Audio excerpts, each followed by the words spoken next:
சீனு, பஞ்சாயத்து பிரச்சனையில தீர்ப்பு நமக்கு சாதகமா வரணுங்கிறதுக்காக நான் ஒரு முக்கியமான பிளான் பண்ணிருக்கேன். அது என்னன்னா, இங்க பாரு மாயா, என்கிட்ட எதுவும் சொல்லாத, தயவு செஞ்சு சொல்லாத.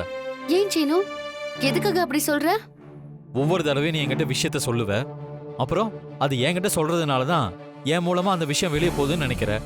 இங்க பாரு மாயா, இன்னைக்கு நீ சொல்ற எதையுமே நான் காதுல கேட்க போறது இல்ல. சோ ப்ளீஸ் என்கிட்ட எதுவும் சொல்லாத.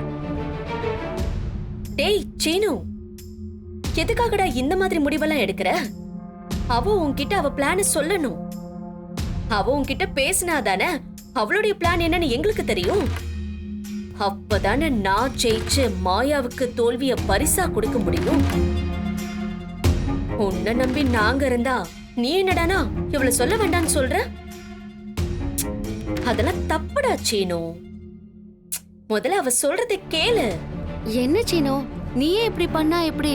நான் சொல்றது கேளு. இங்க பாரு மாயா, நீ சொல்ற எதையுமே நான் கேட்க கூடாதுங்கிறதுக்காக தான் இந்த இயர்போனை வாங்கி வச்சிருக்கேன். இப்போ இதை நான் காதுல மாட்டிக்கிறேன். அதுக்கப்புறம் நீ என்ன வேணா சொல்லிக்கோ, எனக்கு ஒண்ணும் கேட்காது. சீனு, இங்க பாரு, உன்கிட்ட ஒரு முக்கியமான விஷயம் சொல்றேன். அதுக்கு முத வேலையா நம்ம நடேசன் பார்க்குக்கு போறோம். ஏய் நிறுத்து, இதுக்கு மேல எதுவும் சொல்லாத மாயா. ஏய் சீனு, நான் மாயா. சொல்றது கேளுடா. நீ சொல்ற எதையுமே நான் கேட்க மாட்டேன். தயவு செஞ்சு என்கிட்ட பேசாத. உன் பிளானை தூக்கிட்டு நீயே போ. டேய், நான் சொல்றது கேளுடா. சொன்னா கேளு மாயா, என்ன விடு. ஓஹோ, நீ கேக்கலனா நான் சொல்லாம விட்டுருவேனா? இப்ப என்ன, நீ காதால கேட்க மாட்ட அப்படிதானே? இப்ப என்ன பண்றேன்னு பாரு.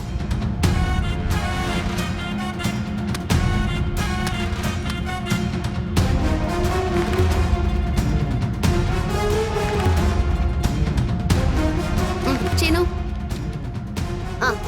இதுதான் நம்மளோட நாளைய பிளான். பாரு. பிளானா? என்ன வாய திறந்து பேசாம பிளானுங்கறா? என்ன பிளானா இருக்கும்?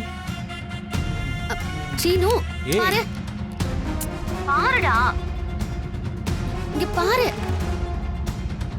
விடு மாயா, அதெல்லாம் எனக்கு ஒண்ணும் தெரிய வேணாம். சீனு, நில்லு. பாருன்னு தானே சொல்றேன். விடு மாயா. ஏய், பாரு. இங்க பாருடா.